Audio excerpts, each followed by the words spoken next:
नमस्कार मित्रांनो, मी रेणुका एक विचारवर तुम्हा सगळ्यांचं स्वागत आहे। उद्या महिला दिन आहे, त्याच्यामुळे आम्ही विचार केला की आमचेच विचार का मांडावेत, इतरांचेही विचार महिला दिनानिमित्त जाणून घ्यावे, म्हणून आम्ही खरं तर अनेकांना प्रश्न विचारले, पण एकही जण महिला दिनाविषयी बोलायला तयार झाले नाही। हे आश्चर्य आहे। किंबहुना महिलांनी महिलांविषयी बोलायला नकार दिला। स्वतः अजून काही लोकांना आम्ही सर्च करणार आहे, काय ते महिला दिनाविषयी बोलतात बघू। तुमचं नाव काय? माझं नाव प्राजक्ता क्षीरसागर आहे। काय वाटतं महिला म्हणून सगळ्यात बेस्ट काय? मला खूप अभिमान आहे महिला म्हणून, कारण मला जे वाटतं मी ते करू शकते। एवढंच सांगेल थोडक्यात की अभिमान आहे आणि आय कॅन प्रूव्ह मला जे करायचे ते। आणि पुढच्या जन्मी जे बोलले की मला पुढच्या जन्मी पण महिला म्हणून अजून जे ह्या जन्मात नाही होऊ शकेल ते नेक्स्ट जन्मात नक्कीच करायचं। अभिमान म्हणून काय मिरवावं असं वाटतं? बाईचा अभिमान काय वाटतं? मला असं वाटतं प्रत्येक बाईमध्ये एक सेल्फ रिस्पेक्ट असते, प्रत्येक व्यक्तीत असतं, पण बाईंनी ती ठेवावी, तर ती मिरवता आली पाहिजे।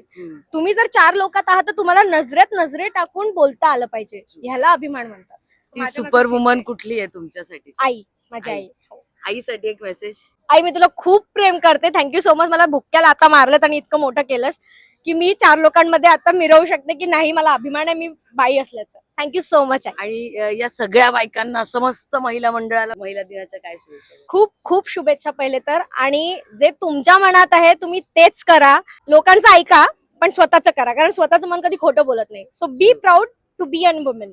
Thank you. Wow, happy women's day. Thank you, same to thank you, thank you.